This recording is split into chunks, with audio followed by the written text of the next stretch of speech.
Good morning, beautiful people. Danielle here from Transcendence to Truth. I'll wait for a few people to jump on.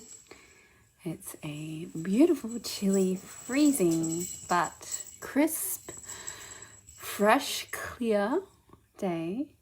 I've been working on my beliefs around waking up in the cold. I used to live in Melbourne and I would never...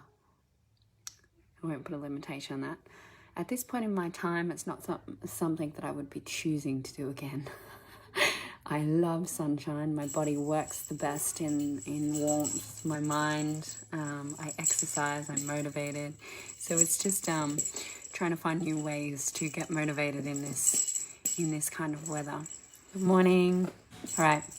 So I'm going to talk about something that I bet most of you have done before, and that is whether you're currently doing it or you've done it and you haven't recognized it, or it's a cycle you're continually doing, and it's one that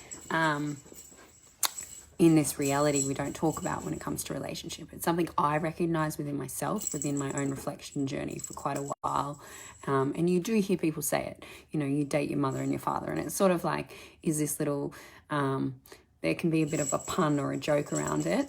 No, go play over there. The bell's going to be very annoying. Allowance, no, that's okay. We can have some nice jingle jangle music. So basically that little saying or pun where it's like, oh, they're exactly your mother or your father.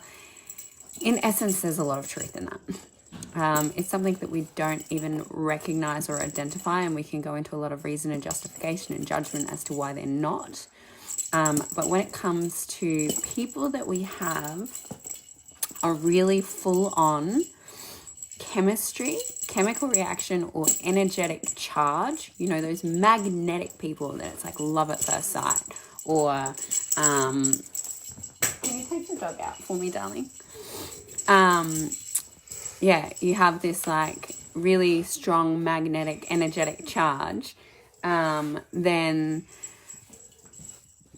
what that is it's not the chemistry that you think it is. We're brought up in this reality thinking that to have a loving relationship, you've got to have this amazing chemistry and this amazing magnetic feeling.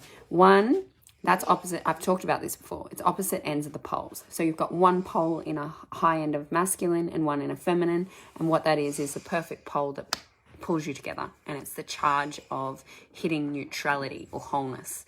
Okay. So you've got two opposites that are magnets for each other. Now, what that actually is just how the world functions. We start to learn that the beliefs opposites attract is true. But it's also very damaging, because opposites attracting means you often have different values, different beliefs, and you try and make the other person like you, and you don't live in gratitude or allowance for that person. So you're always judging them. You've got expectations. They're not fulfilling it. You don't know how to communicate with each other. You don't even understand or comprehend how each other works, right?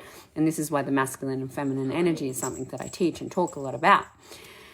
But that chemistry, that strong magnetic chemistry that you for me, it was with my husband, and it was love at first sight, and I was like addicted. I was addicted to him, and that never went away. Even to the day that I did so much work, and it was only when I saw the truth and past the illusion of what was going on and what the energy was, that I dissolved that magnetic charge. And that took a long time, even after that, the marriage breakdown. So what that is that the energy that pulls you in is not only the opposite in the feminine and masculine energy pole, but it's the energy of your mom or your dad. It's the energy of that parent that you've always been craving the love or the worthiness from, the attention. It's the parent that you felt you never got your needs met with, right? And every parent's doing the best they can. Every human is doing the best they can with the awareness and understanding and the knowledge that they have. Every parent will say, but I loved you.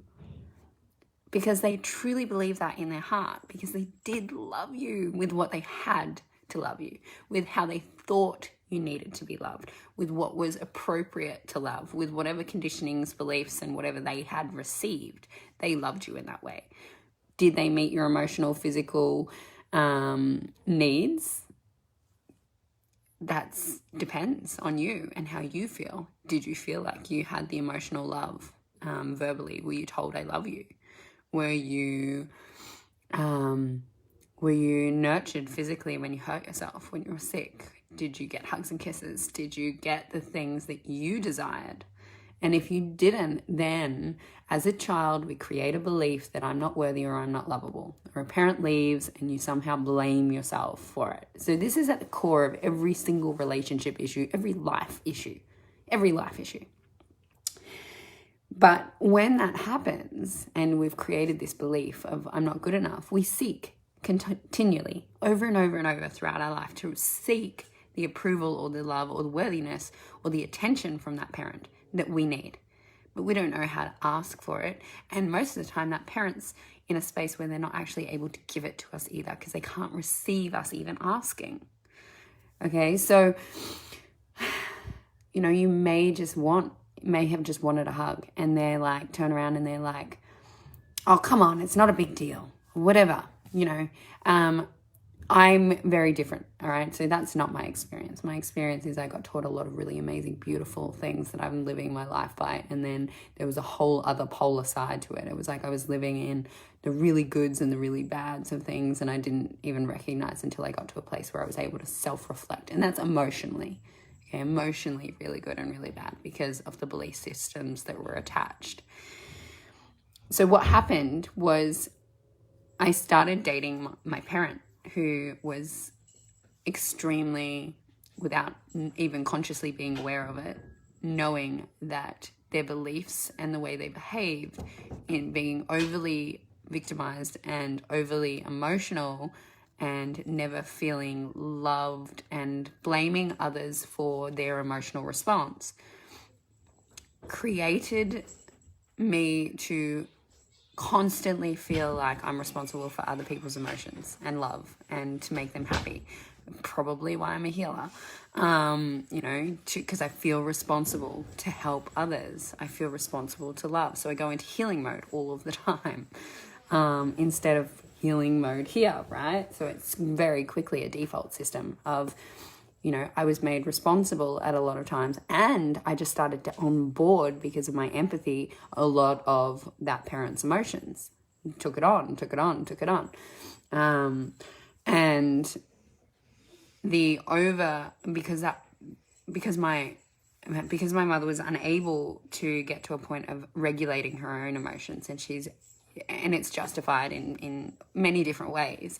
You can justify it in star signs. You can justify it in, emotions are healthy. You can justify it in, you can't be disconnected from your emotions because then you're a cold person. You can justify it in whatever way you want, but that's spiritual bypassing, right? So the overly emotional energy that comes up, if you had a parent that was overly emotional or not emotional at all, it's still not a healthy balance of allowance, gratitude, unconditional love, nurturing, because you're still guilting, shaming, or blaming or wronging someone for what you're feeling as a parent. So the children, e.g. you, and whoever you're dating at this current time, is your parent. And what happens is that charge that you have, this chemistry, I don't know, I just love them so much. I know it's unhealthy. I know it's toxic. I know it's this. I know it's that. I lived that myself. And it's not one person being toxic. It's two people. It's a lesson. It's a mirror. It's like, okay, hang on. You're actually showing me all of the things that I'm still seeking, searching for and wanting, desiring in my life. However, I'm not going to get it from this person because, one, they're unable to gift it to me without attachments because of the level of where they're at, without judgments, without conclusions, they're unable to receive me in all of me. They're unable to receive me in all of me. So I have to actually bend and mutilate and contract and cut myself off to fit into a box of what I think they want from me. And it's still not enough anyway, because what I'm trying to get from them, so whatever I'm lacking in here, which I didn't get from one of my parents, has created that empty, hollow shell, thinking that I'm not unconditionally loved and I'm not unconditionally worthy just for breathing. That is mirrored and given to you in that partner. So if you didn't feel the love or the worthiness, you're getting it off them because they feel it. And if they didn't feel whatever from their parents, love or worthiness, then you're giving it to them. So I didn't feel worthy. My husband didn't feel love. I was filling his love bucket. He was filling my self-worth. Okay? So what happens is you fill each other, and then that's not sustainable. It's not healthy, because no one can stay in the pedestal of your mind that you've created until you start feeling those things for yourself. And you'll always point the finger that this person isn't giving to you right, or they're not loving you enough, or they're not showing up for you, or they've made you feel this way. Oh, that's a great one. A lot of like different things, and I've heard this twice in the last few days, is that parents say, if you even loved me, actually I've heard it 3 times, if you even loved me, you'd do this. And I'm like, wow, that is so emotionally manipulative. Like, so emotionally manipulative. To even say that to your child creates so much wrongness for their feelings. And if you're about feelings and emotions and, love and all of the things, it's polar. It's completely opposite. And that's why you get to a point where you start self-reflecting and you're like, I am so fucked up. That's okay. I was so fucked up because I had all of these beliefs that were at opposite ends of the pole. And so I was in, I'm a good person, I'm a fucked up person, I don't deserve to die. I deserve to die. Like, I'm in these bounce, up, down, highs, lows, bounce, and that's what we're all doing. And I see it everywhere at the moment, like the energy on the planet. People are going really high, really fucking low, really high, really fucking low. And while you're bouncing, it's because you're going into these spaces of beliefs that you don't even know you have. You don't even know you have them, and they all stem back, whether you want to believe it or not, to your parents. Maybe one, maybe both. So the relationships that you have, I 100% guarantee the awareness is, if you sit with it and you feel it, and if you haven't done the work, okay? I'm saying if you haven't done a lot of work on yourself, you will see that even when you have, it still shows up in different ways. Like my pattern of being responsible for other people's emotions is still showing up in my current now. And that's why I'm here doing this, me. Because this is the only thing that's important, is my healing, my peace, my love for myself, my honoring myself, my gratitude for myself. I cannot keep focusing my energy externally, because every time I do that, I give myself up to live someone else's reality. Okay, so the recognition of sitting and going, okay, the person that I'm dating, what does their energy feel like? All right, take away the logic, because your mind will fuck you over every single time. And until you're ready to receive the cognitive thinking of it, you will justify and explain and talk yourself out of to stay in that space, because you're still seeking that wholeness and that love to heal that childhood wound. It's not going to heal through anyone else. The only way you're going to heal it is by coming here and looking at it. I'm not saying that relationship should end.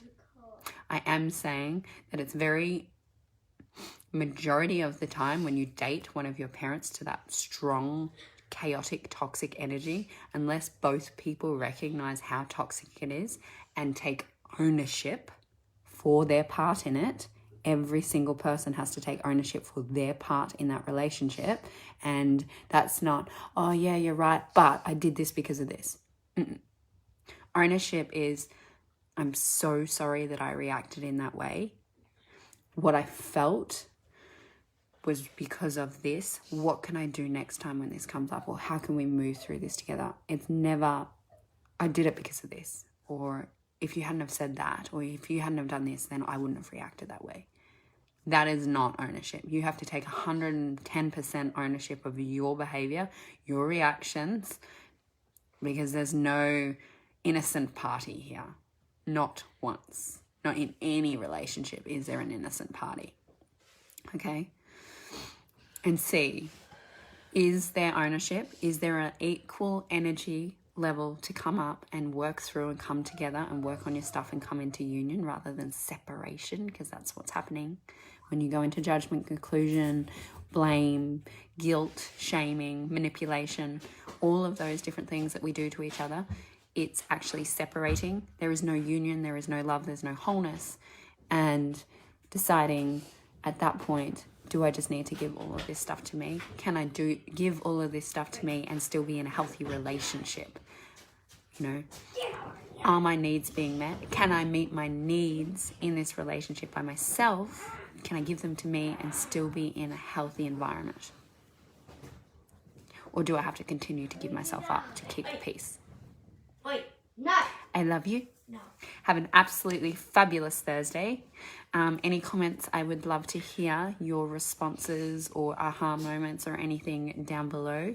Tag a friend if you think somebody could really value from this video and they're able to receive it.